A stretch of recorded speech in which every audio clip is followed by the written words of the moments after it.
Iya, tes 1, 2, 3. Iya, saudara, ketika kita menggenapi rencana Tuhan atas hidup kita, itulah kebahagiaan buat kita manusia. Iya, tetapi banyak orang berkata, ya kenapa Bu hidup saya seperti ini, kenapa nasib saya seperti ini.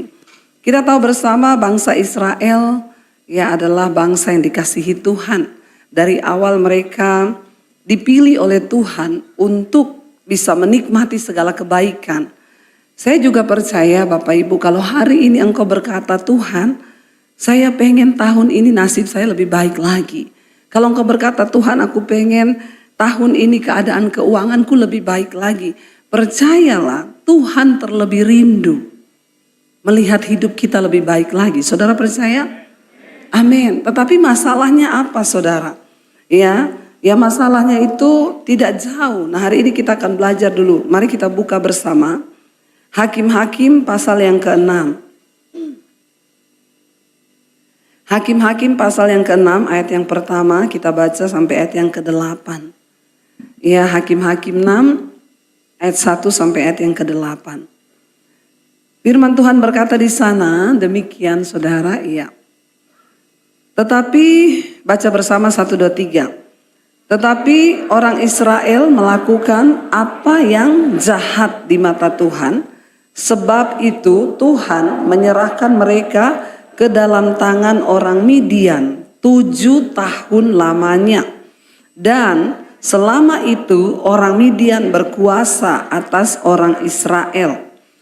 Karena takutnya kepada orang Midian itu, maka orang Israel membuat tempat-tempat perlindungan di pegunungan, yakni gua-gua dan kubu-kubu. Setiap kali orang Israel selesai menabur, datanglah orang Midian, orang Amalek dan orang-orang dari sebelah timur lalu maju mendatangi mereka. Berkemalah orang-orang itu di daerah mereka dan memusnahkan hasil tanah itu sampai dekat Gaza. Dan tidak meninggalkan bahan makanan apapun di Israel, juga domba atau lembu atau keledai pun tidak. Sebab orang-orang itu datang maju dengan ternaknya dan kemahnya, dan datangnya itu berbanyak-banyak seperti belalang. Orang-orangnya dan onta-ontanya tidak terhitung banyaknya. Sekaliannya datang ke negeri itu untuk memusnahkannya. Sehingga orang Israel menjadi apa? Sangat melarat oleh perbuatan orang Midian itu. Lalu berserulah orang Israel kepada Tuhan. Ketika Israel berseru kepada Tuhan karena orang Midian itu, maka Tuhan mengutus nabi kepada orang Israel dan berkata kepada mereka, beginilah firman Tuhan Allah Israel, akulah yang menuntun kamu keluar dari Mesir dan yang membawa kamu keluar dari rumah perbudakan. Saudara, kita lihat di sini kisah dari perjalanan hidup bangsa Israel tidak ubahnya seperti kita hari-hari ini. Tuhan sudah menetapkan hidup kita untuk menikmati rancangan kebahagiaan. Tapi kenapa banyak orang Kristen yang berputar-putar seperti di padang gurun, tidak pernah mengalami datangnya keadaan yang baik. Kalau kita membaca hari ini saudara, firman Tuhan berkata tadi di Hakim-Hakim 6 ayat yang pertama. Kenapa bangsa Israel akhirnya mengalami keadaan yang begitu memprihatinkan? Alkitab berkata mereka sangat melarat. Ya, sangat melarat. Ayat yang pertama dikatakan di sana, tetapi orang Israel melakukan apa yang jahat di mata Tuhan. Sehingga itu, sebab itu Tuhan menyerahkan mereka ke dalam tangan orang Midian 7 tahun lamanya. Yang pertama, kenapa nasib manusia tidak pernah mengalami perubahan? Dikatakan yang pertama di sana karena orang itu melakukan apa yang jahat di mata Tuhan. Saudara, yang jahat di mata Tuhan itu ya mungkin kita berpikir saya nggak berzina, saya nggak melakukan sesuatu yang jahat, saya tidak menipu orang. Ya, tetapi Alkitab berkata ketika seseorang itu hatinya lebih condong kepada sesuatu daripada kepada Tuhan, maka engkau sudah berbuat yang jahat di mata Tuhan. Mari tahun ini kita mau menikmati tahun yang penuh kebaikan Tuhan, tetapi ada syaratnya. Kita mau berkata sama-sama, Tuhan, biarlah tahun ini kami mau belajar mencintai Tuhan lebih dari tahun yang sebelumnya. Katakan amin, saudara. Bagi Tuhan itu tidak ada perkara yang mustahil.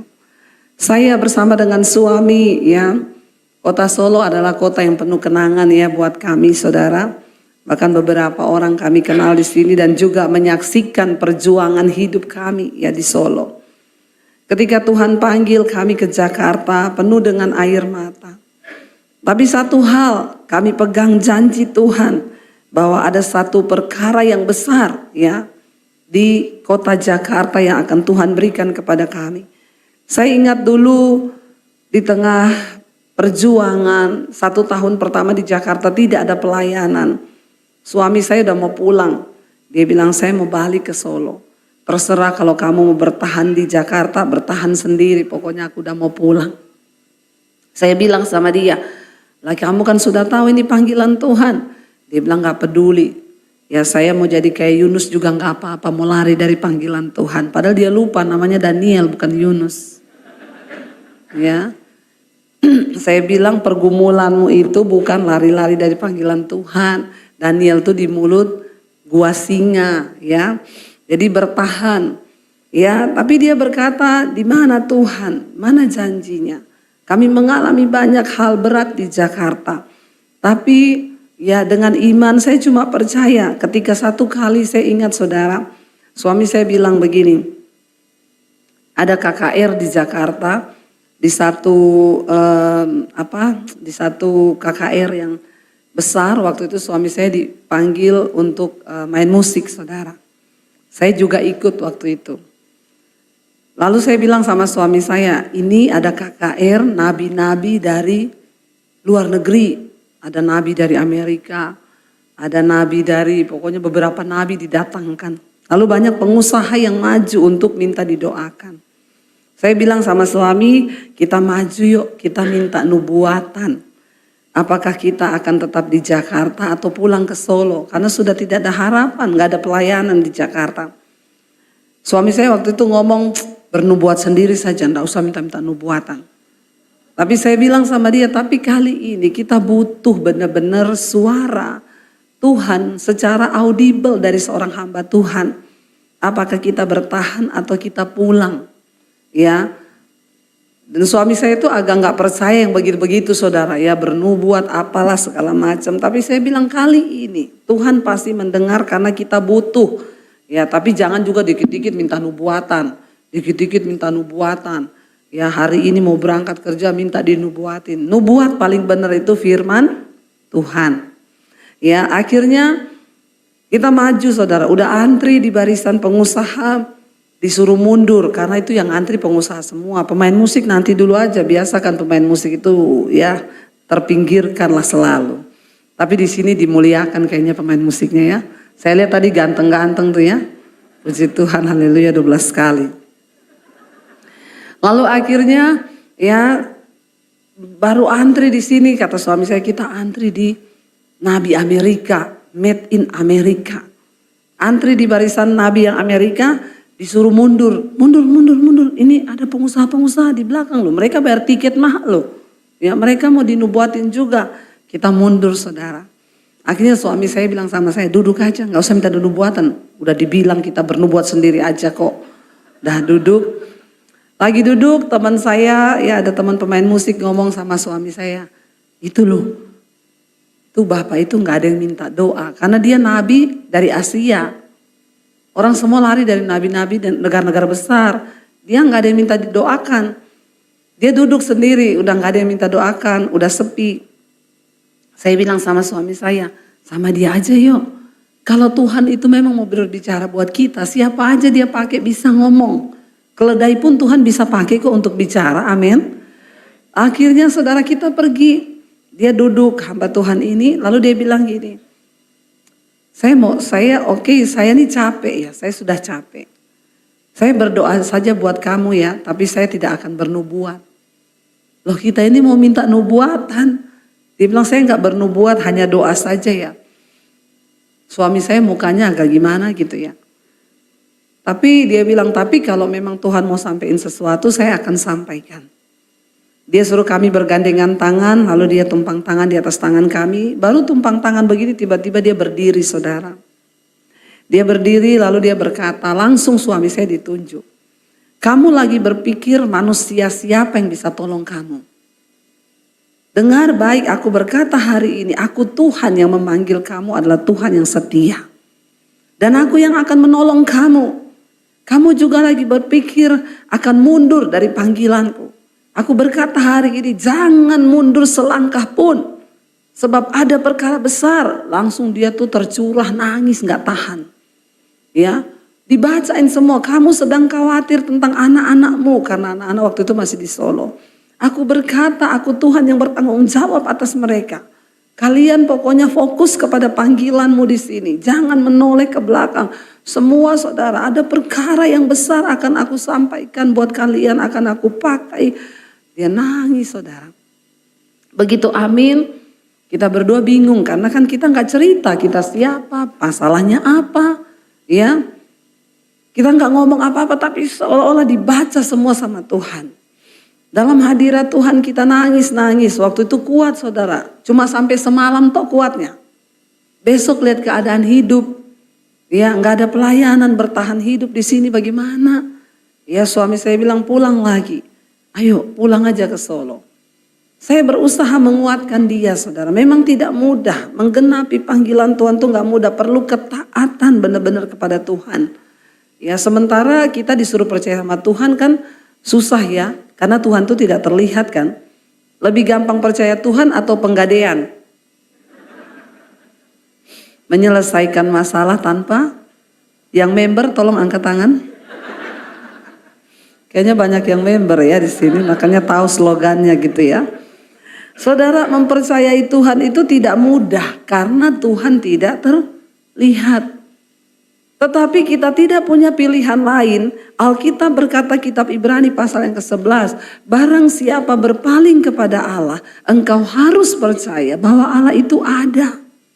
Dan bahwa Allah itu hidup. Dan dia memberi upah kepada orang yang sungguh-sungguh setia mencari dia. Gak ada pilihan lain saudara. Saya bilang kepada suami, kita bertahan. Tetap percaya, pokoknya setia kepada Tuhan.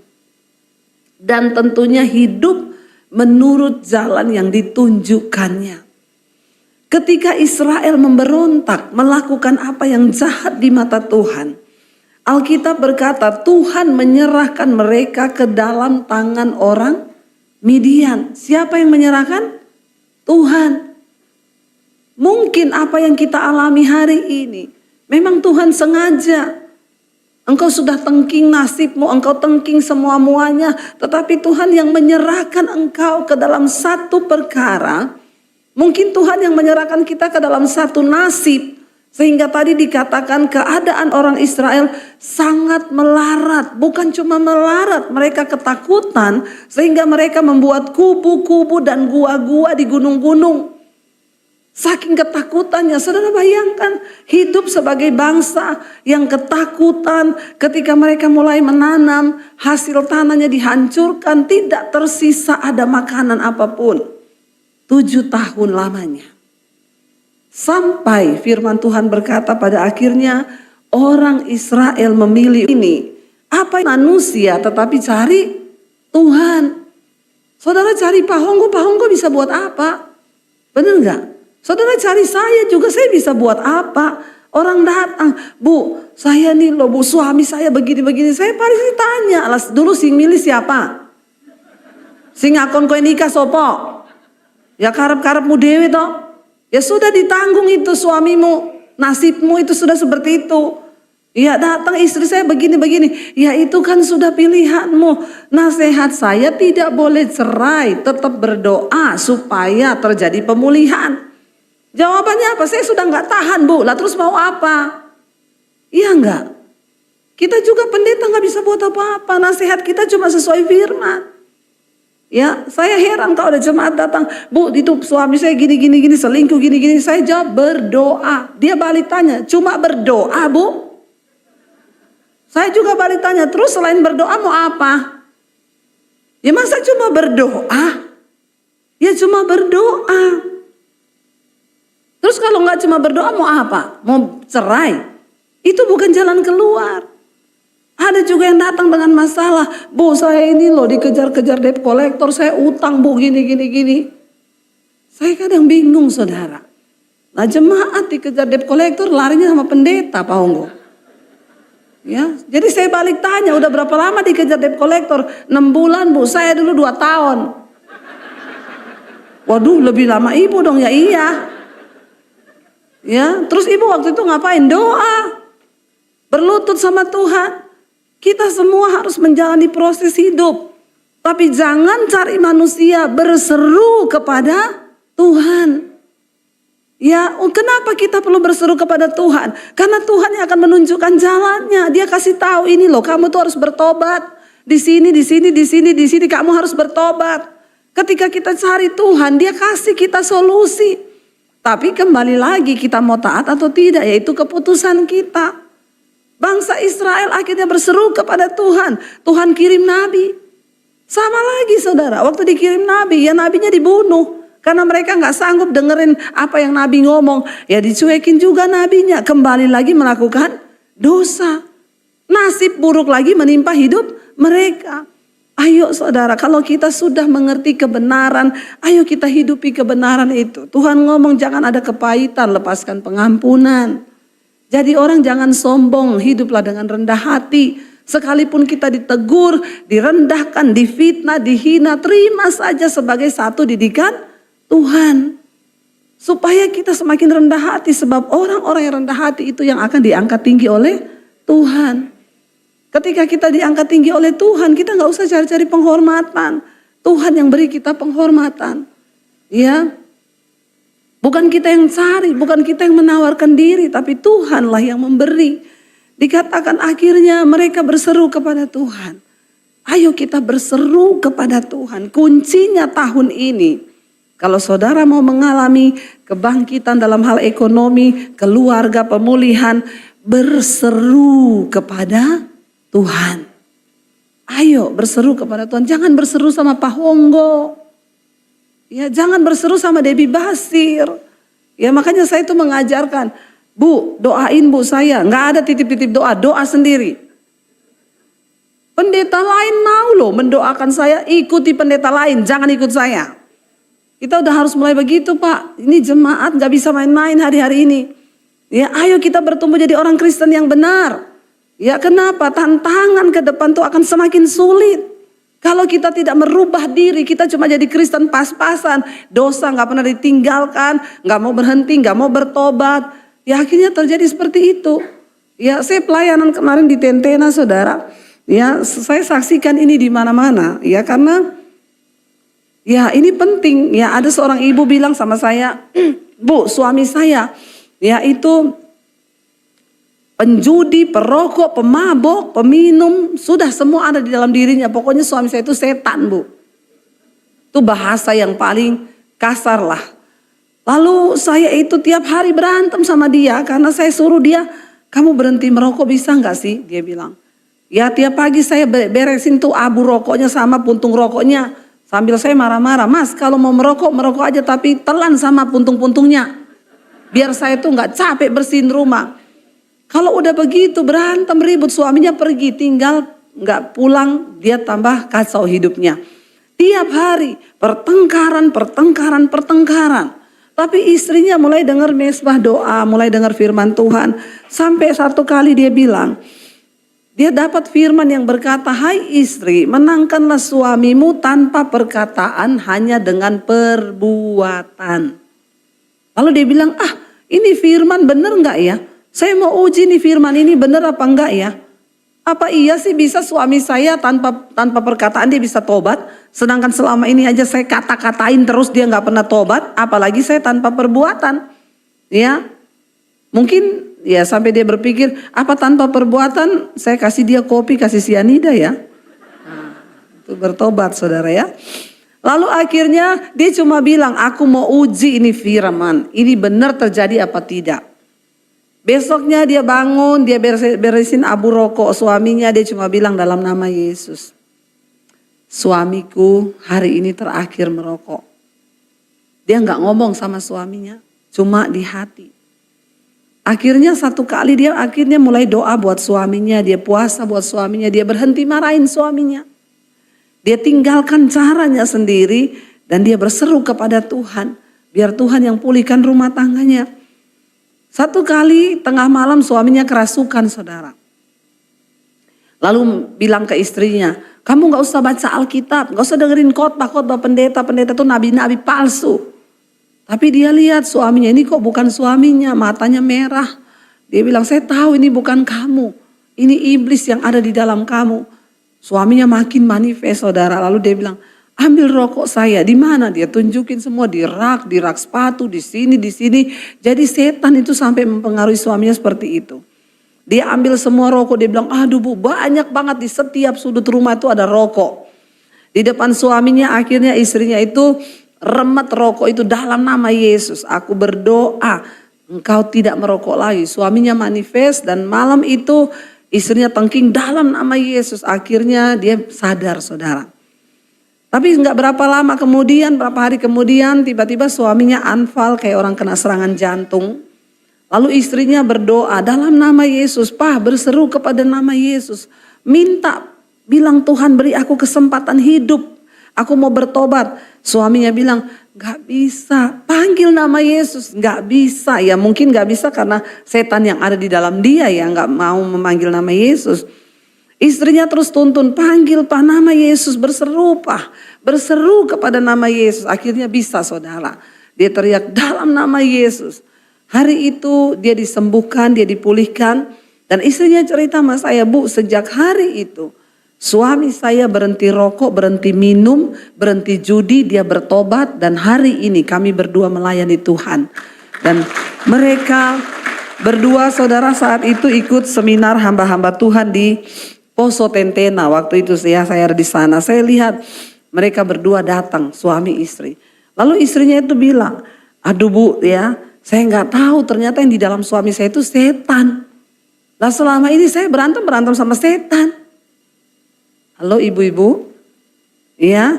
Jadi kalau kita ini tidak sungguh-sungguh melakukan firman, ya memang orang itu, ya makanya Alkitab berkata di dunia ini kan ada dua tuan, Allah sama setan, ada dua oknum. Kalau orang nggak tunduk sama Tuhan, berarti tunduknya sama.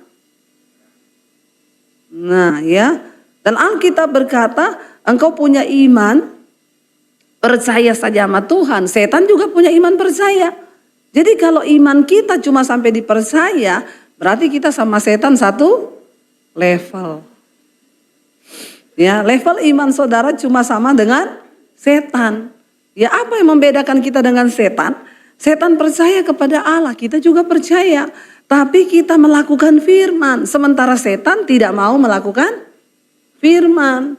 Ya, dan saudara akhirnya istrinya itu berkata, aduh bu saya baru dibukakan Tuhan ya. Ternyata selama ini saya ribut dengan suami saya itu bukan suami saya dalam dirinya. Makanya kenapa banyak perceraian terjadi. Karena orang tidak mengerti firman Tuhan. Dia nggak berseru kepada Tuhan. Makanya saya bilang jangan suruh pendeta doakan suamimu. Jangan suruh pendeta doakan istrimu. Engkau sendiri harus datang pada Tuhan. Berseru bagi rumah tanggamu. Katakan amin. Saya nggak mau suruh doakan suami orang. Ya bu doakan ya suami saya bu namanya Bambang.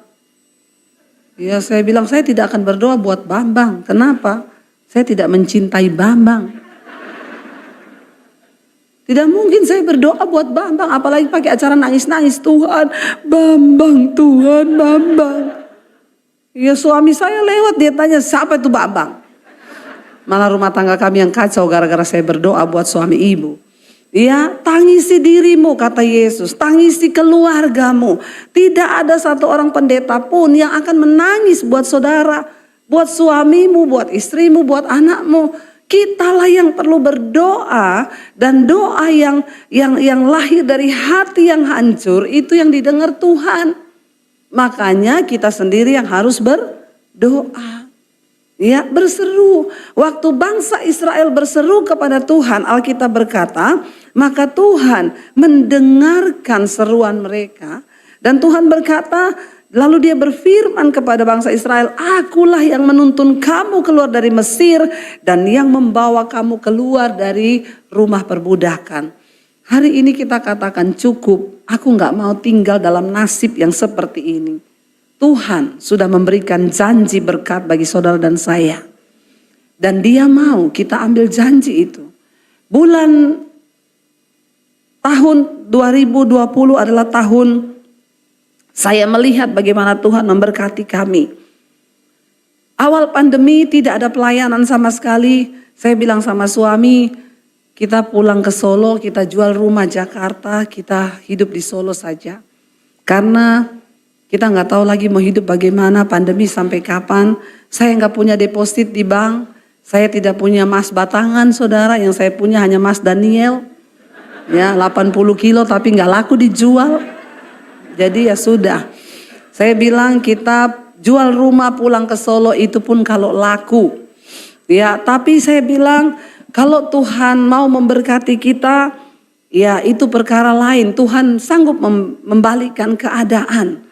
Lalu di tengah masa pandemi yang begitu pelik, ya makan aja susah. Anak saya datang, Mam, aku kuliah tahun ini. Saya bilang, Dek, kuliah dan tidak kuliah tidak menentukan masuk surga. Kenapa kamu mau kuliah? Nah ini aja kita untuk makan susah. Ya, berapa kuliahmu? Untuk pendaftaran pertama 70 juta. Aduh, uangnya siapa? Saya bilang gak usah. Jauh-jauh lah, gak usah mikir kuliah aja. Kita ini hidup aja udah berat, gak tahu mau bagaimana. Tapi saya bilang kalau Tuhan mau memberkati, tidak ada perkara yang mustahil. Tuhan sanggup. Tiba-tiba di masa pandemi saya pengen melukis saudara. Lalu ya saya ajak suami saya waktu itu, kita pergi ke ke toko buku yuk, kita beli kanvas sama tinta. Saya mau melukis. Lalu saya pilih kanvas yang paling gede. Saya tanya, Mbak, yang paling gede ukuran berapa? 120 ada Bu, 1 meter 20 sama kali 80. Saya mau Mbak, saya beli 5. Terus saya beli tinta, suami saya bilang gini, kalau baru mau belajar, beli yang 20 kali 10 cm saja. Kita ini pandemi tidak ada penghasilan, ini mahal loh. Saya bilang sama dia, kalau ngelukis itu jangan tanggung, siapa tahu bagus bisa ditaruh di rumah. Kalau bagus kecil kan sayang ya saudara, itu prinsip saya kan. Lalu dia bilang, ya terserahlah, bayar saudara 3 juta lebih. Dia marah-marah lagi, memang begitu laki-laki. Kalau belum melihat hasil pasti marah-marah. Akhirnya pulang, dia marah sepanjang jalan. Bukan apa-apa ya, gak ada penghasilan, uang juga pas-pasan, kamu malah melukis. Saya tuh selama nikah sama kamu 20 tahun belum pernah lihat kamu gambar loh. Sekarang lagi mau beli lukisan, gini. Saya diam aja. Sampai di rumah akhirnya dia ngedit di studio, saya melukis saudara. Dalam waktu 2 jam lukisan saya jadi. Dia keluar dari studio, dia bilang, ini lukisan siapa? Saya bilang, di sini ada siapa? Terus dia bilang, masa enggak mungkin loh ini lukisanmu. Lah di sini ada siapa? Cuma ada saya loh di sini. Karena saya saking senangnya, saya foto, saya upload di Instagram. Puji Tuhan, lukisan pertama saya jadi. Tiba-tiba ada ibu-ibu yang inbox, Bu, lukisannya dijual enggak? Saya bilang, ini lukisan pertama saya. Iya, makanya itu ibu jual enggak? Aduh, saya juga enggak tahu harganya berapa ya. Tapi kalau ibu jual saya mau, karena mama saya itu pendengar mesbah doanya ibu. Ya dia pasti senang kalau kasih lukisan dari ibu. Oke lah kalau ibu mau beli, berapa Bu? Nggak tahu, terserah ibu aja. Minta nomor rekening, saya kasih. Di tengah masa pandemi, tidak ada penghasilan. Saya kasih nomor rekening saya dong. Dia malam itu transfer, kirim bukti transfernya. Lukisan pertama saya laku 10 juta.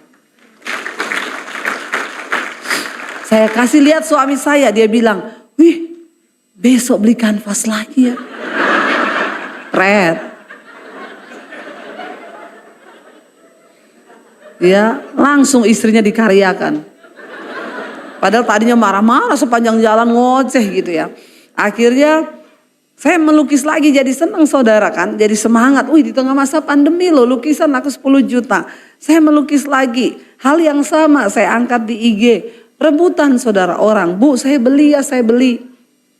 Di tengah masa pandemi hampir 50 lukisan. Yang tertinggi dibeli orang 75 juta.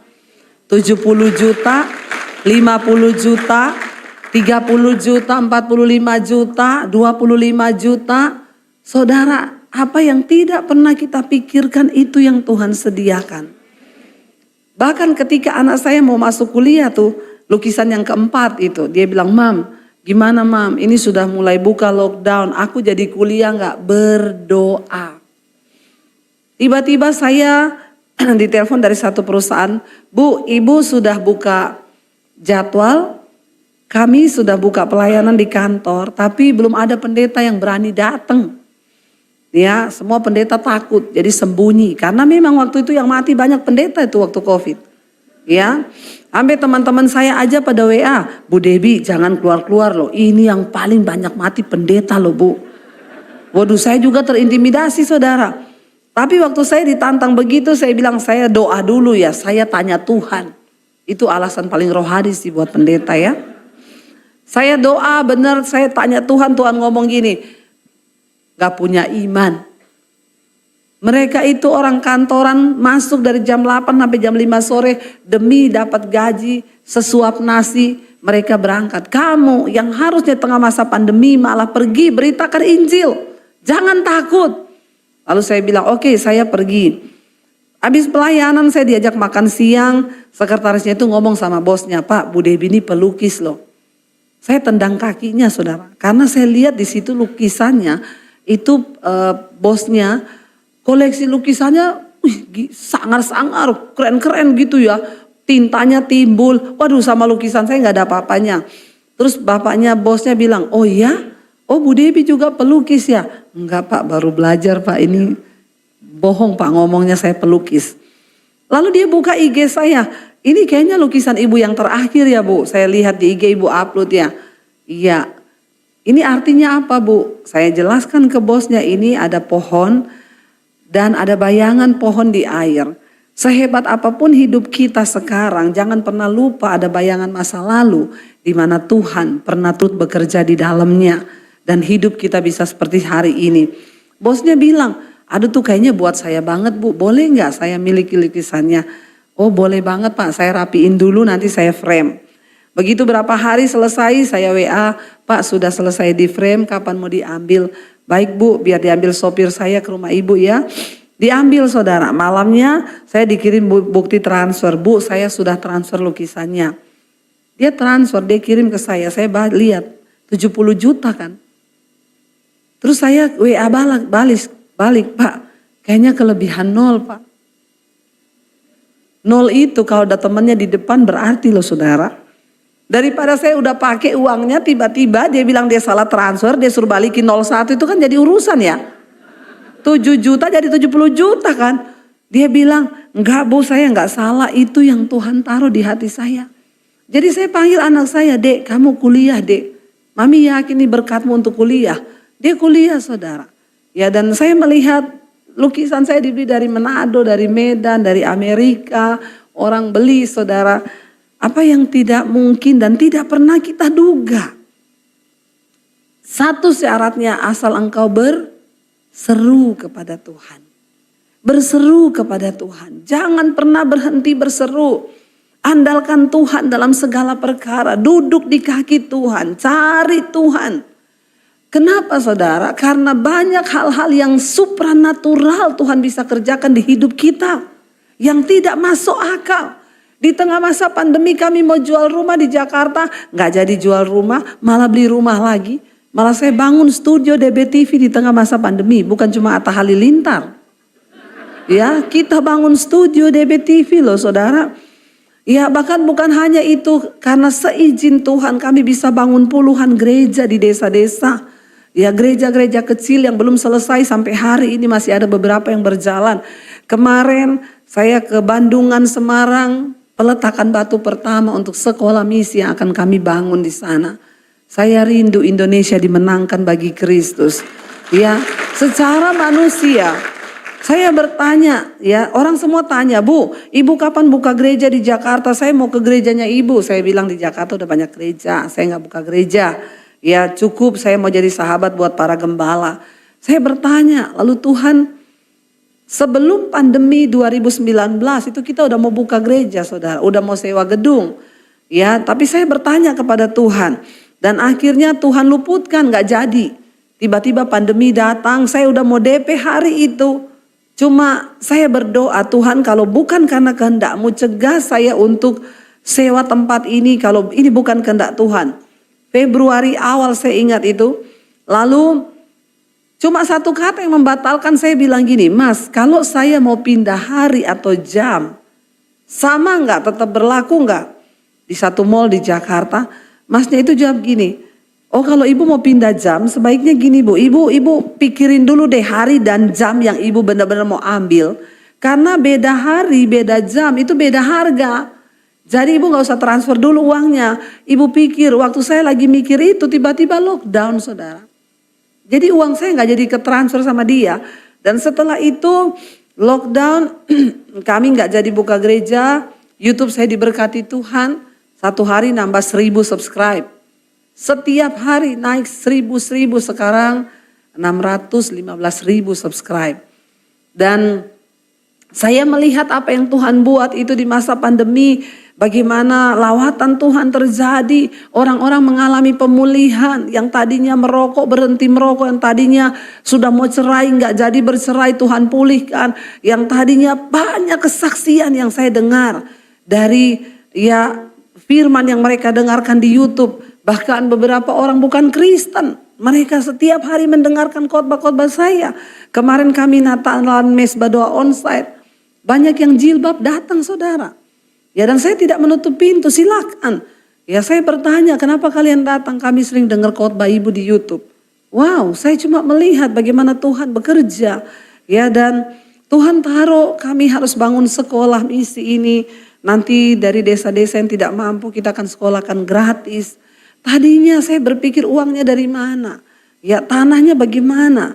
Kita cari daerah Karanganyar gak ketemu, kita berdoa ternyata ada jemaat Mesbah Doa di Bandungan, dia memberikan tanahnya 4.500 untuk pembangunan sekolah ini. Dan nanti di situ akan ada pelatihan buat hamba-hamba Tuhan dari desa bagaimana mereka pelihara ikan, beternak ayam, tanam sayur. Karena di tengah masa pandemi kemarin kami sempat buat seminar hamba-hamba Tuhan di beberapa kota di Indonesia. Banyak yang sudah mau mundur dari panggilan ketika masa pandemi nggak tahu mau hidup bagaimana. Jadi kami rindu saudara di sini mereka dibekali supaya mereka juga bisa mensejahterakan jemaatnya. Ya sudah waktunya gereja terus bergerak untuk memberkati dan tadinya kita berpikir biayanya dari mana. Dan ternyata Tuhan menyediakan semuanya begitu luar biasa. Saya cuma bisa bilang wow. Kita nggak pernah cari dana. Tapi Tuhan mencukupkan, semuanya Tuhan sediakan. Bahkan apa yang nggak kita pikirkan, sekolah belum jadi, udah ada pabrik kasur yang telepon, Bu saya sumbang kasurnya. Ya, belum jadi Bu saya sumbang tempat tidurnya. Belum jadi Bu nanti tiap bulan saya kirim berasnya. Iya sabar. Ya ini belum jadi. Dan ketika saya berdoa saudara, Tuhan itu cuma ngomong satu kata begini, aku tidak cari orang yang punya uang. Aku nggak cari orang yang punya fasilitas. Aku cuma cari orang yang punya iman.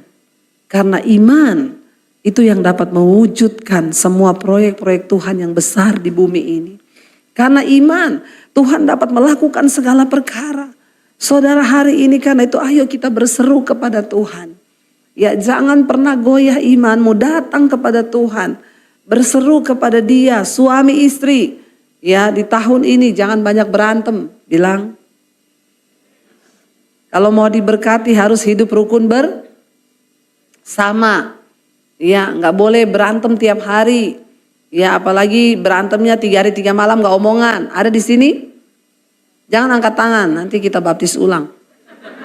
rendam 20 menit ya. Bertobat, ayo kita perbaiki apa yang bisa kita perbaiki. Ya, kita mau tabur apa yang baik bagi Tuhan supaya tahun ini kita melihat kebaikan Tuhan. Saya pengen kita baca ya apa yang harus kita lakukan saudara supaya Tuhan pulihkan. Ulangan 30, mari kita buka bersama. Ulangan 30 ayat yang ke-11.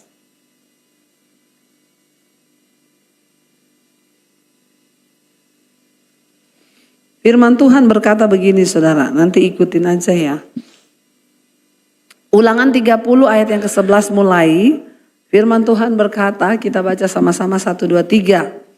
Sebab perintah ini yang kusampaikan kepadamu pada hari ini tidaklah terlalu sukar bagimu dan tidak pula terlalu jauh. Tidak di langit tempatnya sehingga engkau berkata, siapakah yang akan naik ke langit untuk mengambilnya bagi kita dan memperdengarkannya kepada kita supaya kita melakukannya, juga tidak di seberang laut tempatnya sehingga engkau berkata, siapakah yang akan menyeberang ke seberang laut untuk mengambilnya bagi kita dan memperdengarkannya kepada kita supaya kita melakukannya. Tetapi baca bersama, firman ini sangat dekat kepadamu, yakni di dalam mulutmu dan di dalam hatimu untuk dilakukan. Tidak jauh. Firman itu tempatnya nggak setinggi langit sehingga engkau berkata siapa yang akan naik mengambil itu bagi kami. Firman itu tidak ada di seberang laut dan engkau berkata siapa yang akan menyeberang mengambilnya bagi kami. Dikatakan hari ini perintah Tuhan itu tidak jauh supaya hidup kita berbahagia. Dikatakan sangat dekat, yakni di dalam mulutmu dan di dalam hatimu. Untuk apa? Untuk dilakukan. Artinya setiap hari engkau harus memperkatakan firman dan simpan itu di dalam hatimu serta lakukan itu di dalam perbuatanmu. Firman itu dekat di mana? Di mulut. Setiap hari apa yang kita ucapkan? Apakah firman Tuhan yang kita ucapkan? Yang ada dalam hati kita apakah firman Tuhan atau hal-hal yang lain? Apa yang keluar dari mulut kita tiap hari? Ya, perkataan kutukkah? Apa yang keluar dari mulut kita tiap hari? Perkataan sia-sia kah? Lagu dangdut kah? Lagu apa yang ada di mulut kita setiap hari? Apakah kita memuji Tuhan atau memperkatakan firman? Apa yang ada di dalam hatimu hari ini? Kepahitankah? Kekecewaankah? Engkau gak bisa mengampunikah? Maka engkau tidak akan pernah melihat hal baik kalau yang ada di hatimu ada hal-hal yang busuk. Tapi waktu firman ada di hati kita dan firman itu keluar dari mulut kita dan kita dimampukan untuk melakukan firman itu, maka firman Tuhan berkata di sana ayat lanjutan, ingatlah aku menghadapkan kepadamu hari ini kehidupan dan keberuntungan, kematian dan kecelakaan. Karena pada hari ini aku memerintahkan kepadamu untuk apa? Mengasihi Tuhan Allahmu dengan hidup menurut jalan yang ditunjukkannya dan berpegang pada perintah, ketetapan dan peraturannya supaya engkau hidup dan bertambah banyak dan diberkati oleh Tuhan Allahmu di negeri kemana engkau masuk untuk mendudukinya. Tetapi dikatakan jika hatimu berpaling dan engkau tidak mau mendengar bahwa engkau mau disesatkan untuk sujud menyembah kepada Allah lain dan beribadah kepadanya, maka aku memberitahukan kepadamu pada hari ini bahwa pastilah kamu binasa. Tidak akan lanjut umurmu di tanah kemana engkau pergi menyeberangi sungai Yordan untuk mendudukinya. Saudara, cuma satu yang Tuhan minta dari kita, yaitu ketaatan. Jangan bermain-main dengan dosa. Ya, yang suka-suka selingkuh, ada di sini yang masih suka selingkuh? Ya, Yesus bilang kalau engkau berbuat dosa tanganmu yang kiri berbuat dosa, potong tanganmu. Lebih baik kau masuk surga tanpa tangan. Kakimu membuat engkau berdosa, potong kakimu. Lebih baik engkau masuk surga tanpa kaki. Yang tukang selingkuh, nggak tahu Tuhan bilang potong apanya. Mending engkau masuk surga daripada engkau masuk neraka. Ya, suka lo selingkuh. Ada orang jatuh bangun. Ya, saudara bertobat loh. Firman Tuhan itu mengajarkan kepada kita jaga kekudusan. Ya, tapi banyak orang berkata, aku kan sudah selamat. Sekali percaya Yesus, sudah percaya Yesus. Kita diselamatkan bukan karena perbuatan baik, Bu, tapi karena kasih karunia. Hello, yes, pertama kali kita semua diselamatkan karena kasih karunia. Yesus nggak tanya kamu dosa apa enggak. Engkau percaya, engkau diselamatkan. Tapi ketika engkau sudah menerima Dia, maka engkau harus menggenggam kasih karunia ini. Ini adalah barang yang mahal, yang harus kita jaga. Kalau ini lepas, maka tidak ada jaminan keselamatan bagimu. Makanya Yesus berkata, bukan setiap orang yang berseru padaku Tuhan, Tuhan yang akan masuk dalam kerajaan sorga. Tapi mereka yang melakukan firman Tuhan. Gak peduli engkau pelayanan.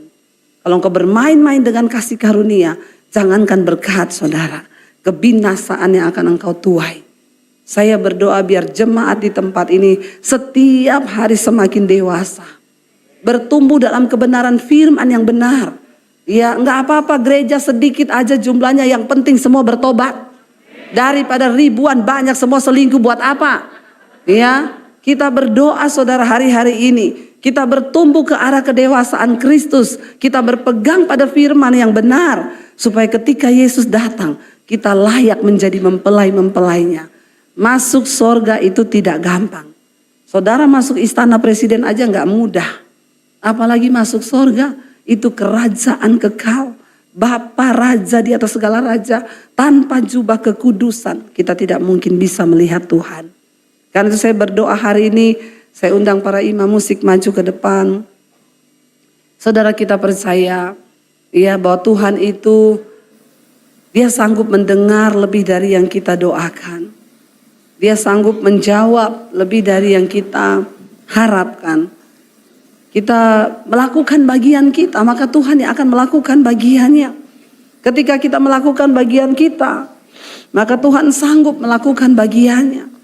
Asalkan kita sungguh-sungguh percaya, berseru kepada Dia, Dia Tuhan yang sanggup menjawab. Kita naikkan pujian ini. Yesus mendengar lebih dari yang kita doakan.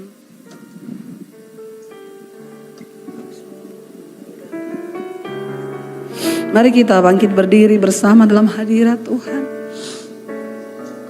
Terima kasih Bapa. Mari tutup mata dalam hadirat Tuhan.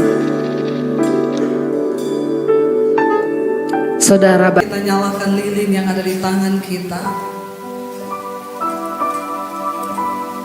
Di tengah kegelapan dunia, di tengah dosa, di tengah penderitaan,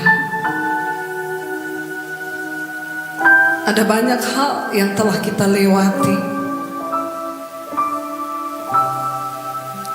Kegelapan sedang meliputi bumi. Terlebih di hari-hari terakhir ini, di akhir zaman.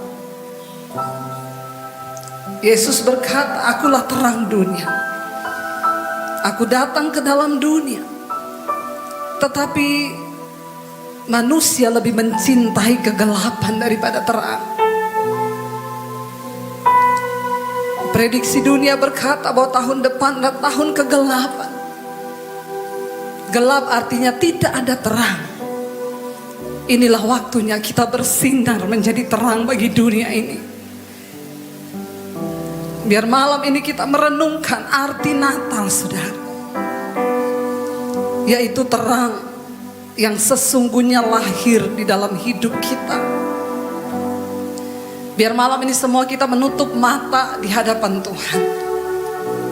Jangan sia-siakan. Belum terlambat datang pada Tuhan. Dunia sedang lenyap dengan segala keinginannya, kata firman Tuhan. Tapi orangku yang benar akan tetap hidup oleh percayanya kepada Tuhan. Bapa, Tuhan Yesus, kami bersyukur karena Engkau lahir bagi kami. Kami membutuhkan terang itu, Tuhan.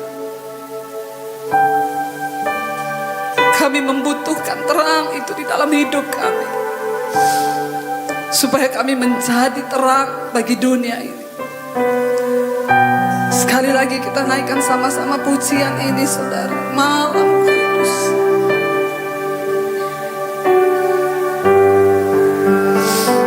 Katakan bersama. Malam kudus, sunyi senyap,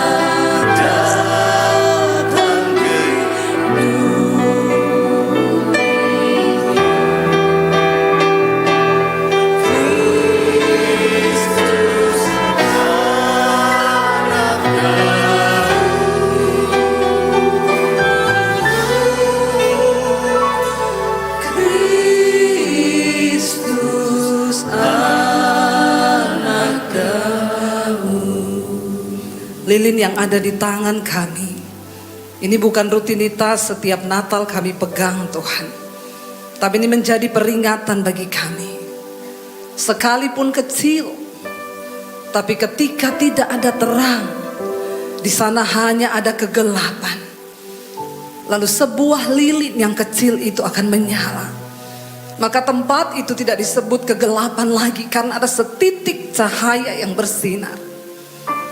Mungkin hari ini kami berkata, kami masih dalam masalah, Tuhan. Mungkin ada yang berkata, aku masih terikat dengan dosa, Tuhan.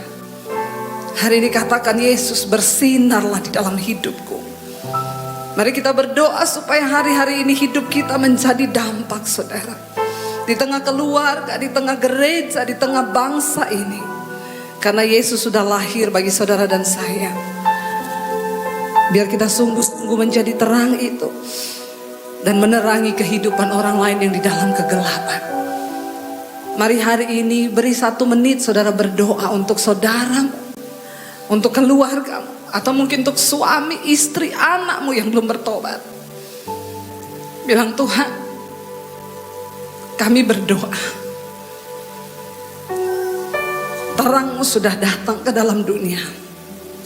Biar terang itu menerangi hati keluarga kami yang belum menerima Engkau. Beri kesempatan, Tuhan. Beri kesempatan untuk mereka boleh mengalami terang Kristus di dalam hidup mereka. Sebab kami tahu betapa gelapnya kegelapan itu jika tanpa Engkau, Tuhan.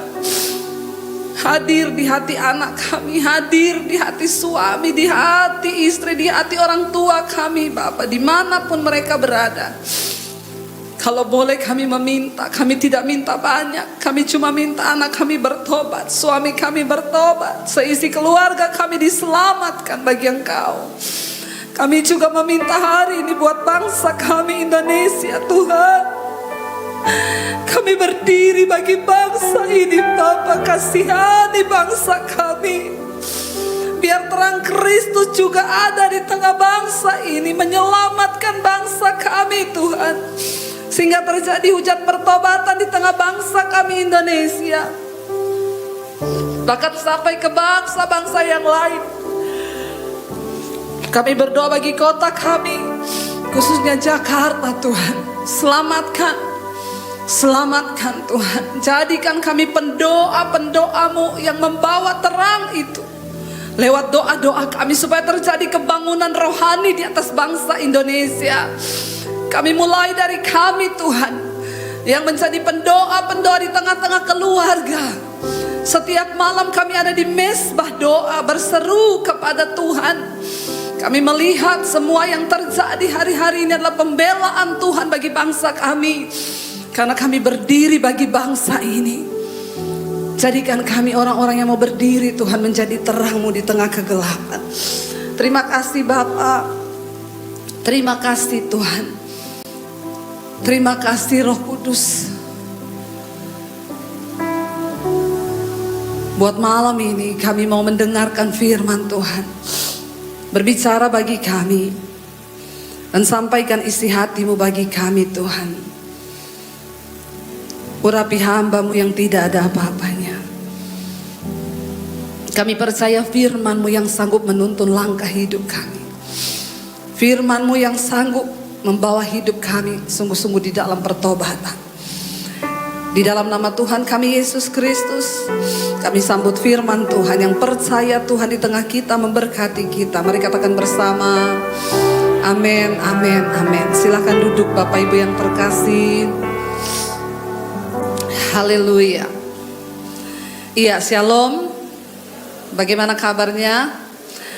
Luar biasa, karena kita punya Tuhan yang luar biasa. Pertama-tama kita patut mengucap syukur kepada Tuhan Yesus yang ajaib.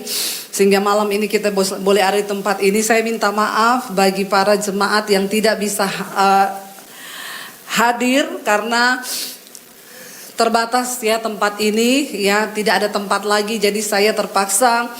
Ada yang bilang, Bu, biasanya mesbah doa onsite nggak pakai daftar-daftar. Ini kenapa pakai daftar? Saya bilang ini karena Natalan. Ya, jadi biasanya kan kalau Natalan itu banyak Kristen kapal selam muncul di permukaan. Nanti kalau sudah selesai Desember dia tenggelam lagi ke dasar laut. Tapi yang hadir malam ini tidak kapal selam. Tepuk tangan bagi Tuhan Yesus. Berarti bulan depan datang mesbah doa onsite. Amin saudara ya, puji Tuhan. Saya mengucap syukur saudara kepada Tuhan. Tanpa terasa mesbah doa sudah ada ya. Ini kita memasuki tahun yang ketiga ya. Jadi dari 2020. Saya ini kalau sudah dalam hadirat Tuhan mesti nangis saudara ya. Tapi ya itulah Tuhan ya. Jadi Maret ini nanti mesbah doa 3 tahun. Saya bersyukur mendengar begitu banyak kesaksian orang-orang yang diubahkan Tuhan. Ketika Yesus hadir ya, apa yang kita lakukan di mesbah doa itu kayaknya cuma gitu-gitu aja ya. Kita nyanyi, kita memuji Tuhan, lalu kita dengarkan firman. Tapi saudara, tanpa kita sadari ternyata waktu kita memuji menyembah Tuhan, kita menghadirkan hadirat Tuhan. Dan ketika hadirat Tuhan hadir, sesuatu itu terjadi. Kemarin saya dapat kesaksian di Amerika saudara. Ada seorang, saya datang pelayanan di satu gereja, langsung dia peluk saya. Ya, saya bersyukur kami sudah pulang 5 minggu di Amerika saudara. Ada yang bilang, Bu, Ibu sudah mau pindah di sana ya? Saya bilang, dah ya, di Indonesia ada jemaat mesbah doa yang menunggu. Lalu saudara, dia peluk saya, dia bilang, Debbie terima kasih banget, sambil nangis gitu ya. Saya bilang, kenapa? Terima kasih Bu, terima kasih. Saya dipulihkan Tuhan, ikut mesbah doa saya dipulihkan Tuhan. Saya bilang cerita dulu baru nangis. Lalu dia cerita, saya itu tadinya mungkin saudara sudah mendengar, itu juga ada di beberapa khotbah yang saya sampaikan. Dia bilang awalnya suami saya berselingkuh, lalu ya kalau sudah berselingkuh dia tidak peduli lagi dengan istri dan anak. Hati-hati bapak-bapak, tapi saya percaya di sini tidak ada bapak-bapak yang selingkuh, amin. Yang bilang amin jangan ibu-ibu, bapak-bapak. Amin bapak-bapak. Macem-macem awas loh. Ya, dia bilang akhirnya dia berselingkuh dengan wanita lain, lalu dia menggugat cerai saya Bu, karena kami ribut tiap hari, berantem tiap hari ribut. Akhirnya dia gugat cerai saya nggak bisa buat apa-apa. Suami itu kalau sudah selingkuh maka pasti istrinya itu jelek semua, nggak ada yang baik. Ya, dia lupa saudara, waktu dia miskin dia susah, yang suka ya istrinya ini. Tapi ketika ada uang, mulai ada pelakor-pelakor yang cantik datang, padahal cuma suka uangnya. Kalau uangnya sudah habis ditinggal kau, nggak usah terlalu GR bapak-bapak. Ya, merasa bangga kalau ada cewek muda di sampingnya, dia pikir sudah dicintai pret. Ya itu cuma karena kau ada uang, kalau sudah nggak ada uang maka bye-bye ya. Lalu dia bilang akhirnya mereka bercerai. Dia putus asa, dia kecewa, dia marah sama diri, dia marah sama Tuhan. Dan akhirnya di tengah dia lagi gelisah, putus asa, kecewa, ada seorang pria yang datang sama dia. Dia memberikan perhatian dan kasih sayang, ya, karena ibu ini sudah jadi jablay, jarang dibelai. Tahu semua ya istilahnya ya. Nah, karena dia jablay, jarang dibelai, ketemu bapak-bapak dibelai. Ya, orang jablay dibelai sekali langsung kelepek-lepek. Ya, jatuh saudara. Jatuh, dia merasa ini pria memperhatikan dia. Padahal pria ini hanya memberikan satu belayan saja. Singkat cerita, mereka membangun hubungan dan akhirnya jatuh dalam dosa persinahan. Singkat cerita, dia hamil. Dia berpikir pria ini tidak mungkin menikahi dia karena pria ini juga punya istri. Jangan saudara pikir cuma 2000 tahun yang lalu dunia membutuhkan kegelapan. Hei, hari ini semakin lebih lagi dunia membutuhkan terang. Jangan pikir cuma 2000 tahun lalu dunia itu dalam kegelapan. Hari ini banyak yang gelap. Lebih gelap daripada yang dulu. Coba lihat kanan kirimu, ada yang gelap nggak? Hati-hati loh. Ya. Hari-hari pun dunia semakin membutuhkan terang itu. Lalu saudara bayangkan sudah dosa, suaminya berdosa menceraikan dia sakit hati dalam kepahitan, akhirnya dia balas dendam, dia jatuh cinta, dia hamil. Ketika hamil, dia tahu dia nggak mungkin dinikahi. Apa yang dia lakukan? Dia lakukan lagi dosa, dia gugurkan kandungannya. Dosa berbuahkan dosa, melakukan dosa, melahirkan dosa, pada ujungnya sampai kepada kebinasaan. Ketika dia sudah gugurkan kandungannya, dia berpikir untuk bunuh diri. Dia bilang gak ada guna lagi saya hidup. Tapi dia masih ingat anak. Di dalam kehancuran hidupnya, dia bilang di tengah kegalauan, kehancuran, dia dikirimi khotbah saya. Lalu dia mulai mendengar, lalu dia mulai ikut mesbah doa. Dia tersungkur di kaki Tuhan, dia menangis memohon pengampunan. Lalu dia bilang, Tuhan, aku butuh terang-Mu. Kristen dari kecil. Kristen loh. Jadi ternyata memang masih banyak orang Kristen itu yang perlu diselamatkan. Jangan cuma pikir mau selamatkan yang sana yang masih dalam gelap, yang belum kenal Tuhan. Sorry, Kristen yang masih gelap juga banyak. Tapi saya lihat di sini semua sudah terang. Insya Allah. Lalu dia berdoa, dia bersujud di kaki Tuhan, dia bilang, Tuhan, terangi hidupku. Aku lelah, aku capek dengan hidup ini. Aku coba semua dosa, tapi apa yang aku dapatkan? Lalu Yesus hadir. Dia bilang setiap malam dia ikut mesbah doa, karakternya dipulihkan. Lalu dia putus dengan cowok itu. Dia cari Tuhan, sungguh-sungguh hidupnya diubahkan. Dia mulai berdoa buat suaminya. Tidak ada perkara yang mustahil.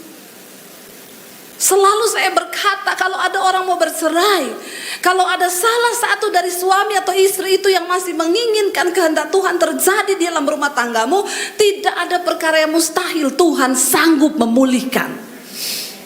Lalu dia mulai berdoa buat suaminya. Tiba-tiba satu saat suaminya pulang ke rumah, kembali kepada dia. Suaminya berkata, saya minta maaf, saya sudah melakukan kesalahan. Ternyata perempuan itu tidak lebih baik daripada kamu. Pret. Ya, madunya sudah habis, bulan promosi sudah lewat. Ya, baru dia rasa ternyata itu pelakor lebih gila dari istrinya. Lalu dia bilang, saya minta maaf, saya mau kembali untuk rumah tangga kita dipulihkan. Wanita ini ngomong, sebelum engkau kembali saya mau pengakuan dosa. Karena Alkitab berkata, berbahagialah orang yang mengaku dosanya dan diampuni lalu meninggalkannya. Tetapi terkutuklah orang yang menyembunyikan dosanya. Dan akhirnya saudara, dia ceritakan semua kepada suaminya. Saya sudah jatuh dengan seorang laki-laki dan saya hamil dan saya menggugurkan kandungan saya. Lalu suaminya berkata, saya juga berdosa. Saya nggak lebih baik dari hidup kamu. Lalu mereka berpelukan bersama-sama, mereka menangis di kaki Tuhan. Mereka mohon pengampunan dan dia berkata, Bu, hari ini rumah tangga kami dipulihkan. Setiap malam kami berdoa ikut mesbah doa. Tuhan mengubahkan kami.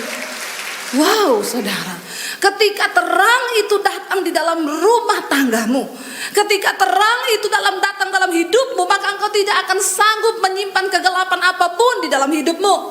Karena itu selalu saya sampaikan, tiap malam kita belajar dari perjalanan bangsa Israel, bagaimana Tuhan itu adalah Tuhan yang membenci dosa. Memang Tuhan mengasihi orang berdosa, tapi Tuhan membenci dosa. Ya, jangan kompromi dengan banyak pengajaran yang berkata hari-hari ini Tuhan mengasihi pendosa. Sampai ada satu orang bilang sama saya, gereja itu kebangetan ya Bu, sukanya menghakimi. Orang berbuat dosa sekali jatuh udah gak boleh pelayanan. Padahal Yesus saja duduk sama para pelacur. Saya bilang kamu jangan putar-putar balik firman ya. Bukan Yesus yang pergi ke tempat pelacuran. Itu pelacur yang datang sama Yesus untuk bertobat. Lagian kalau zaman sekarang pendeta duduk sama pelacur, yang bertobat siapa? Yang jatuh siapa? Ya, hati-hati saudara, zaman sekarang ini beda. Saudara, dikatakan seorang anak telah datang. Kita baca sama-sama yuk, Yesaya pasal yang ke-8.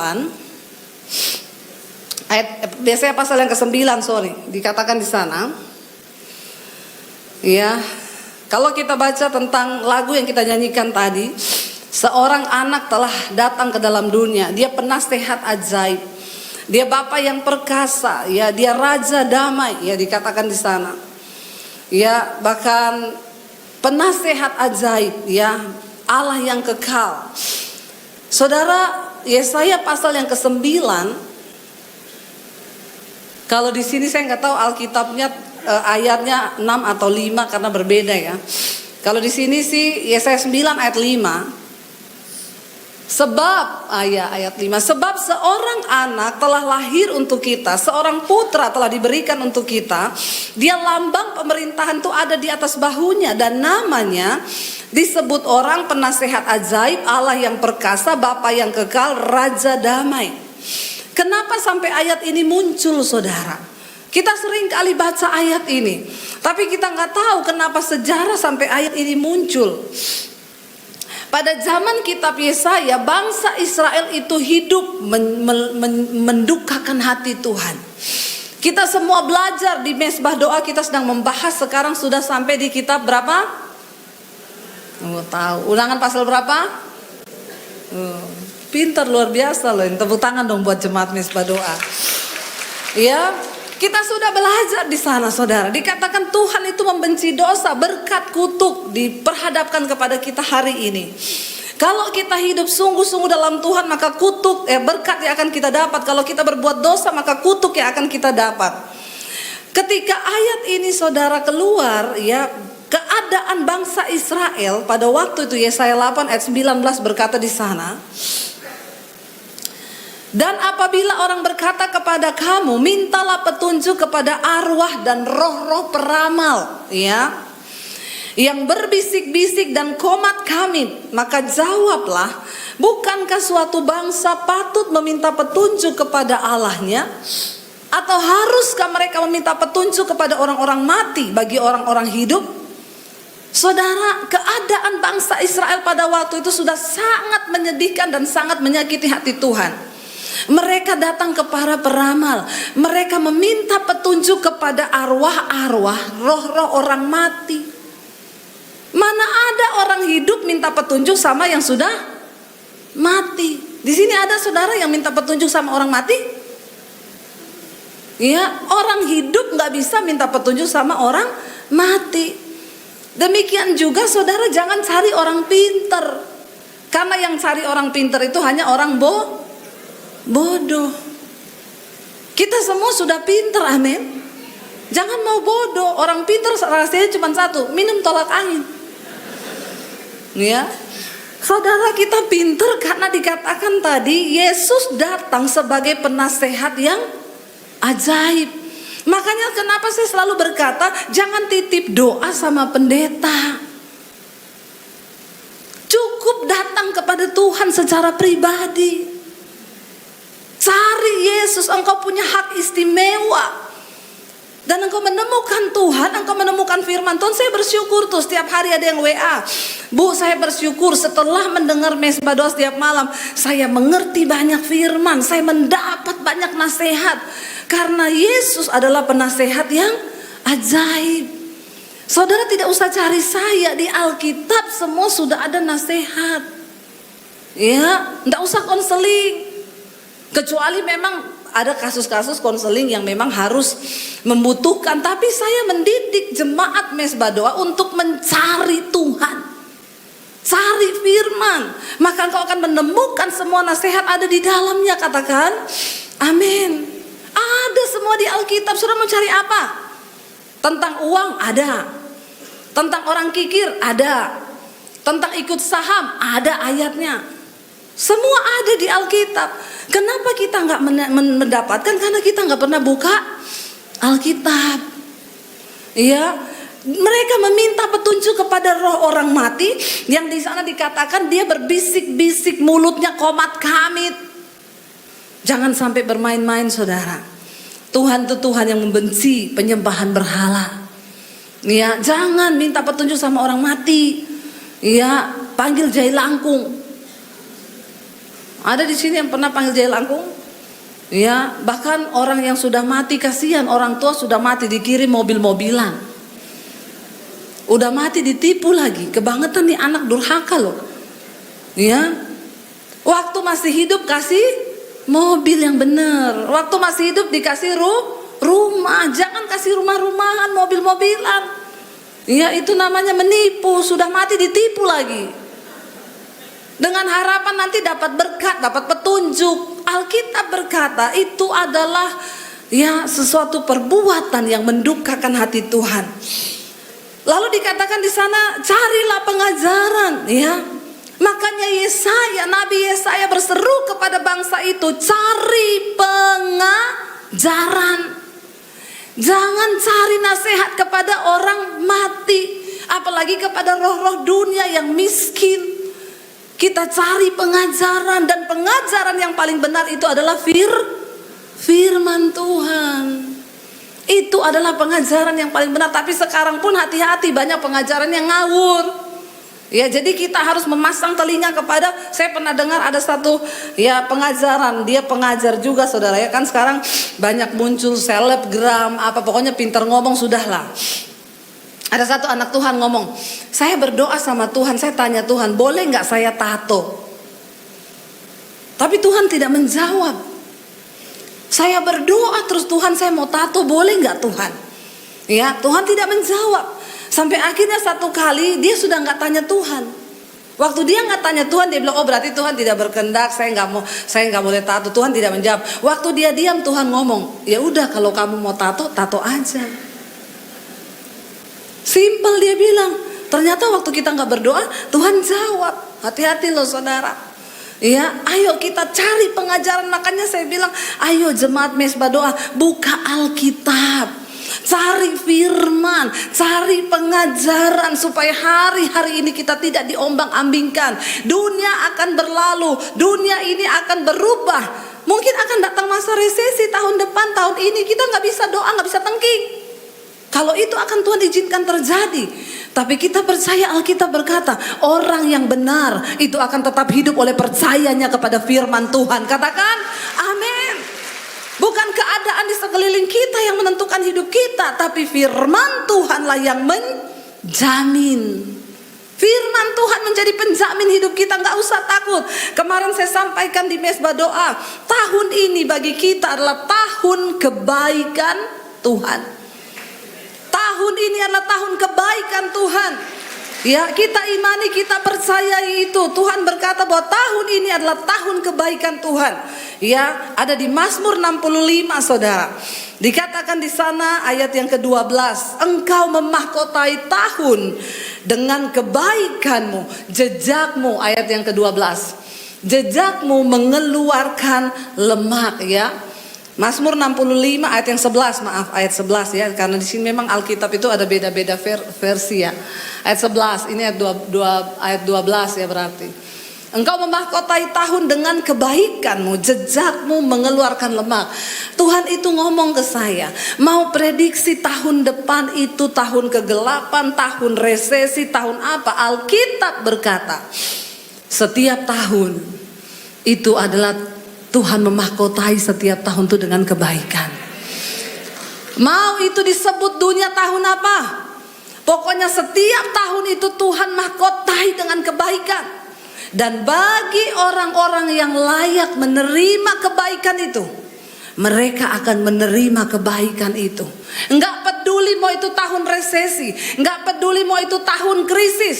Saya sudah membuktikan di tengah masa pandemi, banyak yang goyah. Kami harus menjual rumah karena enggak tahu mau hidup bagaimana.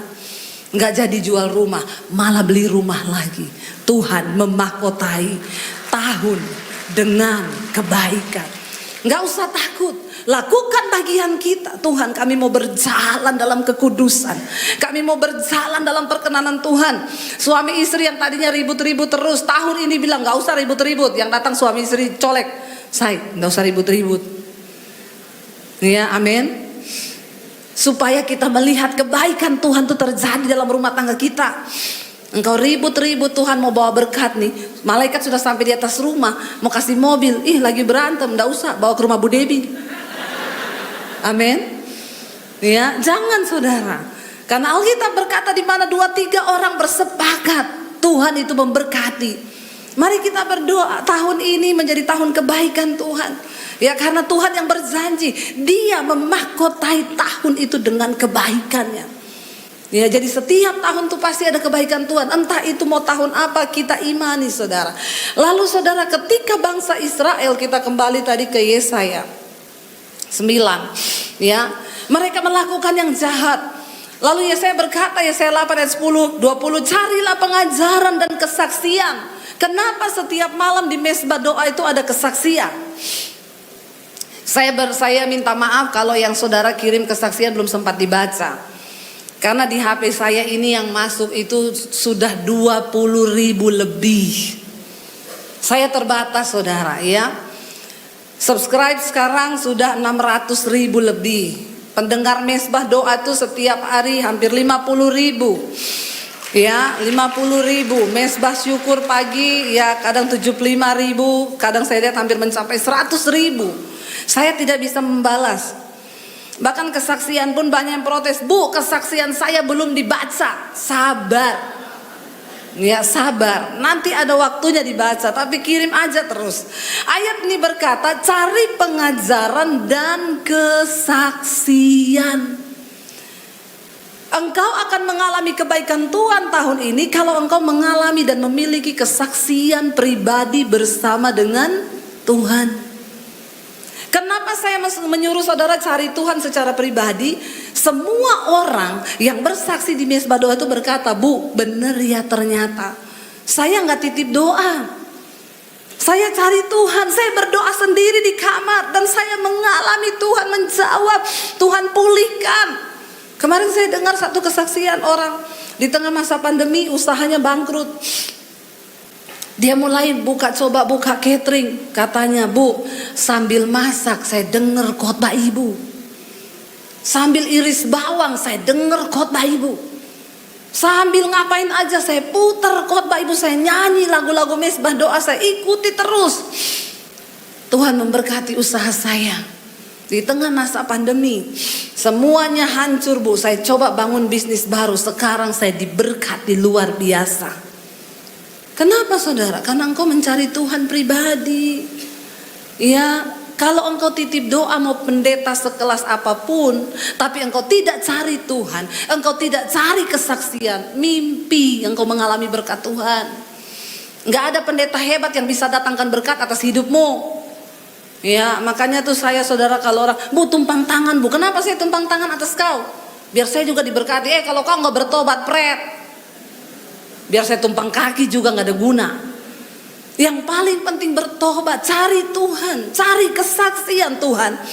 Banyak kan saudara dengar tiap malam di mesbah doa dia bilang, Tuhan, Ibu saya dulu sakit, Bu, saya bernasar sama Tuhan. Kalau saya sembuh, saya mau bersaksi di mesbah doa. Itu artinya dia mencari kesaksian loh. Saya berdoa dengan Tuhan, Bu, akhirnya benar saya disembuhkan. Lalu malam ini saya bersaksi. Wow, jadi dia punya pengalaman dengan Tuhan, dia punya kesaksian dengan Tuhan. Ya, kalau saudara punya kesaksian dengan Tuhan, itu akan menjadi satu modal engkau melangkah bersama dengan Tuhan. Cari pengajaran, cari kesaksian, dikatakan di sana. Ya, dan dikatakan saudara, siapa yang tidak berbicara sesuai dengan perkataan itu, maka baginya tidak terbit fajar. Cari pengajaran. Ya, lalu dikatakan ayat 21, bangsa ini yang sudah hidup di dalam kegelapan mencari nasihat kepada roh orang mati. Ayat 21, mereka akan lalu lalang di negeri itu melarat dan lapar, dan apabila mereka lapar, mereka akan gusar dan akan mengantuk, ya, mengutuk rajanya dan Allahnya. Mereka akan menengadah ke langit dan akan melihat ke bumi, dan sesungguhnya hanya kesesakan dan kegelapan, kesuraman yang mengimpit, dan mereka akan dibuang dalam kabut. Itu nasib bagi orang-orang yang mencintai dosa. Tetapi saudara, kita melihat Yesaya pasal yang ke-9. Di sana dikatakan kelahiran Raja Damai. Ketika mereka berseru kepada Tuhan, bertobat dan berbalik dari hidupnya yang jahat.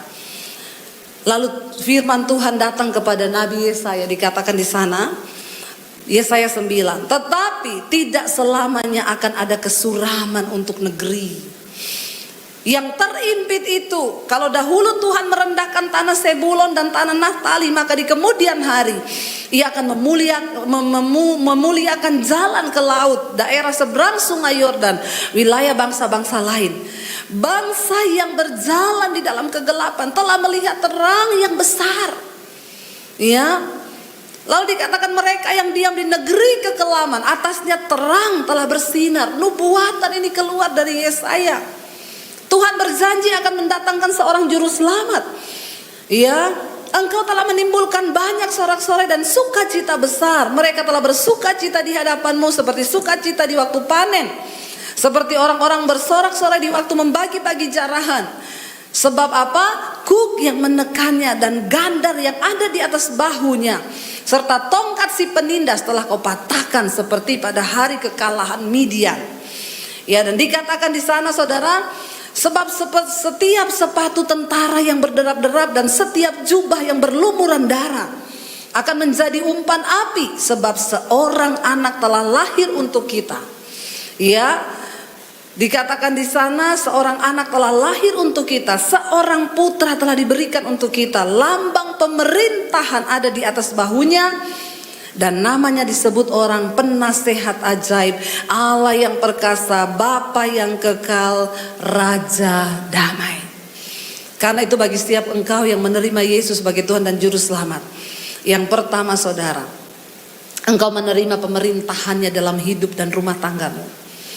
Apa itu? Pemerintahan kerajaan sorga. Kita tidak lagi diperbudak oleh dosa. Kita dapat berkata, aku akan berdiri. Tuhan, tahun ini yang merokok tidak merokok lagi. Gak ada yang amin ya.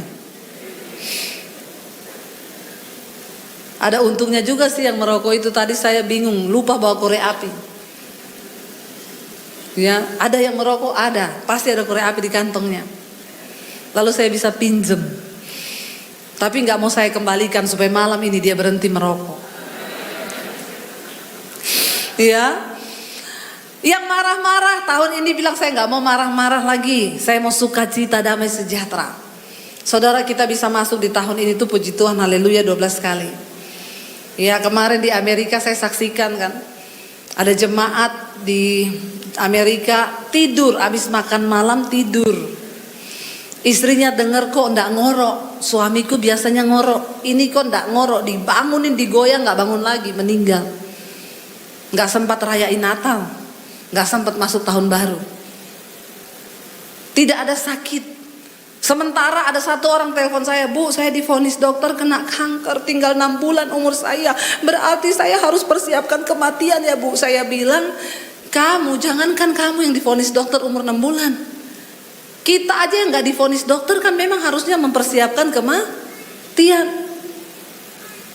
Saya bilang kamu divonis dokter mati 6 bulan lagi. Di Amerika nggak divonis apa-apa sama dokter, nggak tahu sakit apa-apa, tidur malam mati. Jadi adakah di antara kita yang berkata di sini dengan sombongnya bahwa kita tahu kapan waktu hidup kita?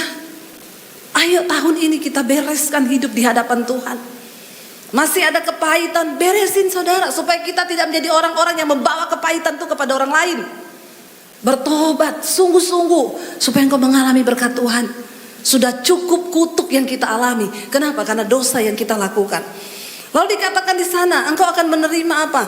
Penasehat ajaib. Tahun ini jangan hidup dengan kepintaranmu sendiri. Bapak-bapak engkau yang berbisnis, duduk di kaki Tuhan.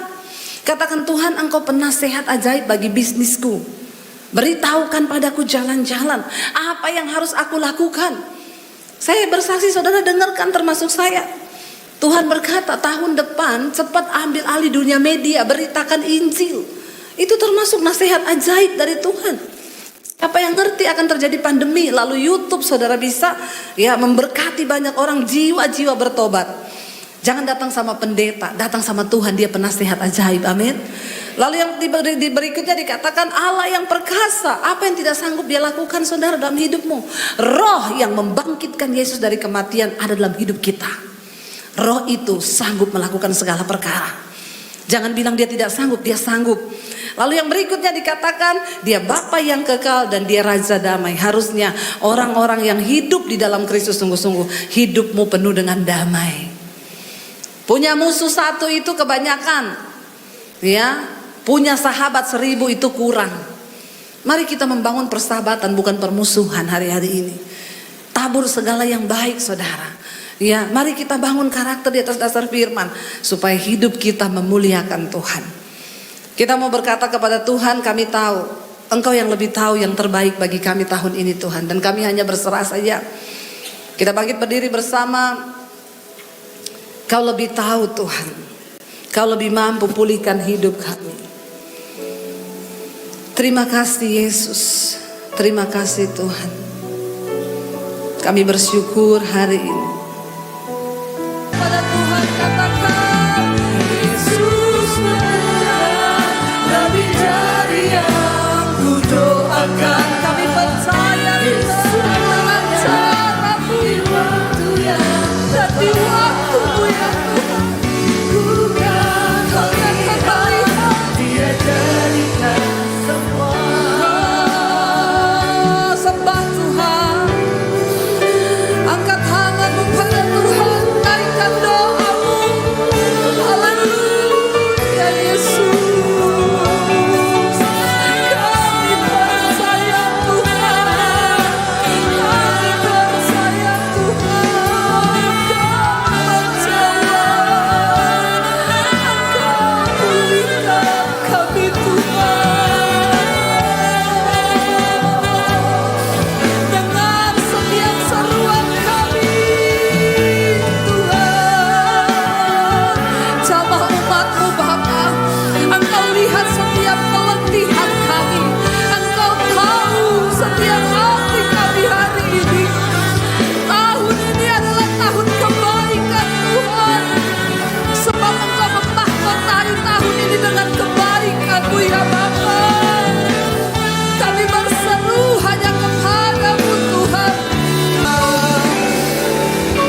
Terima kasih Tuhan.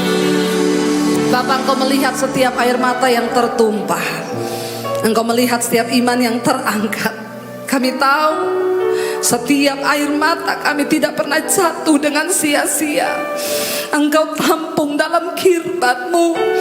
Mereka yang bergumul hari ini dengan dosa, lepaskan Tuhan. Mereka yang bergumul dengan pemulihan keuangan, Tuhan berkati. Setiap kami yang bergumul untuk pemulihan rumah tangga, Tuhan pulihkan. Kami tahu Engkau Tuhan yang sanggup menjawab lebih dari yang kami doakan. Di dalam nama Yesus yang percaya, katakan bersama-sama, amin. Tuhan memberkati. Silahkan duduk. Berkati, amin. Haleluya, puji nama Tuhan. Mari bersama kita akan siapkan setiap persembahan kita. Saudara bisa memberikan setiap persembahan saudara melalui amplop, atau saudara bisa memberikan persembahan saudara melalui QRIS yang ada di belakang saya. Nanti akan multimedia akan menayangkan. Baik, mari sama-sama sebelum kita memberi, kita satu dalam doa. Mari kami mengucap syukur buat malam hari ini Tuhan. Terima kasih kalau malam hari ini kembali kami menerima sukacita yang baru daripada Tuhan Yesus. Terima kasih untuk berkat yang baru yang Tuhan berikan buat setiap kami malam hari ini. Saatnya kami memberikan setiap persembahan kami. Terima kasih untuk pemeliharaan-Mu yang sempurna atas hidup kami sampai hari ini Tuhan. Kami beri dengan ucapan syukur, kami beri yang terbaik hanya di dalam nama Tuhan Yesus. Haleluya. Amin. Pengumuman kedua yaitu Mezbah Doa Onsite bulan depan akan diadakan pada hari Kamis tanggal 16 Februari 2023. Dan Bapak Ibu, untuk Mezbah Doa Goes to Israel tanggal 18 April pendaftarannya masih dibuka. Jadi Bapak Ibu bisa menghubungin panitia yang ada. Terima kasih.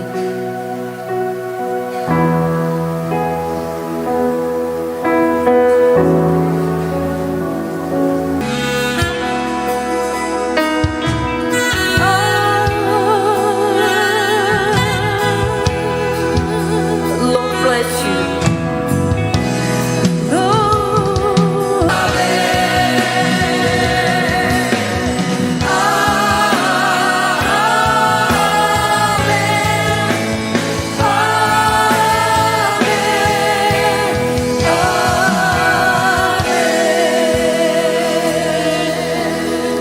Terima kasih Bapak. Terima kasih Tuhan.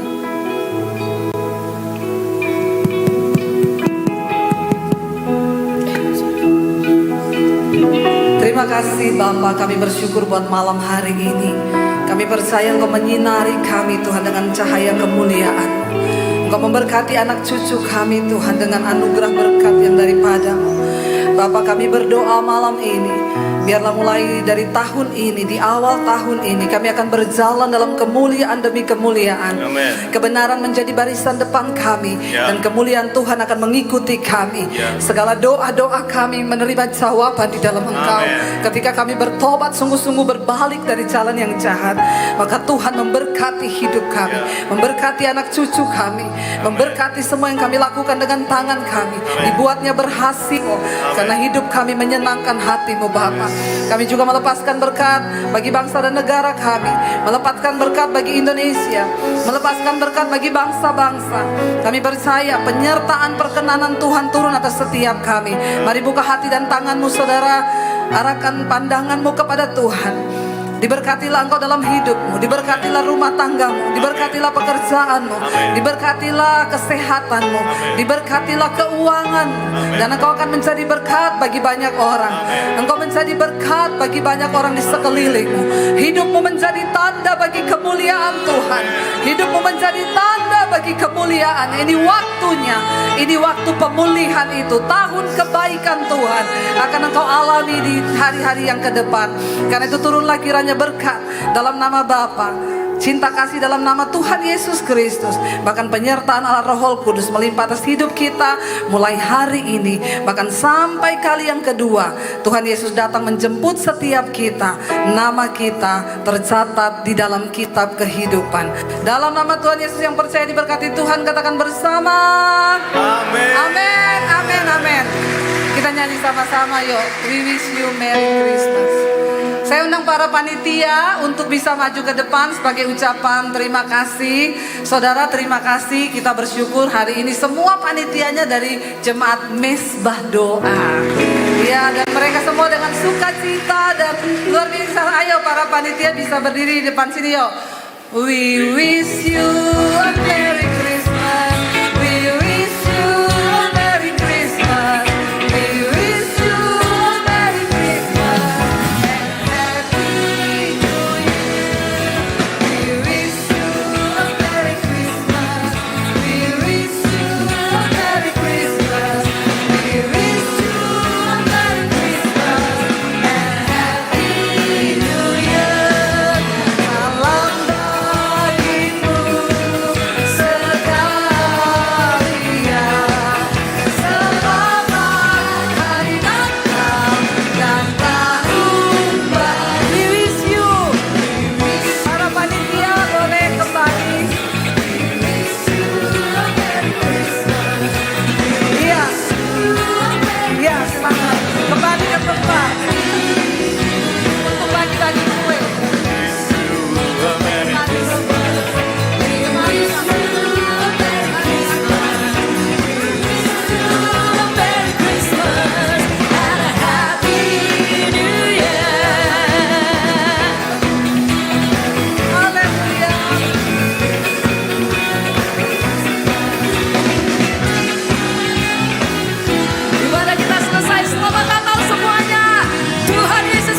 Yesus kau segalanya bagiku. Tak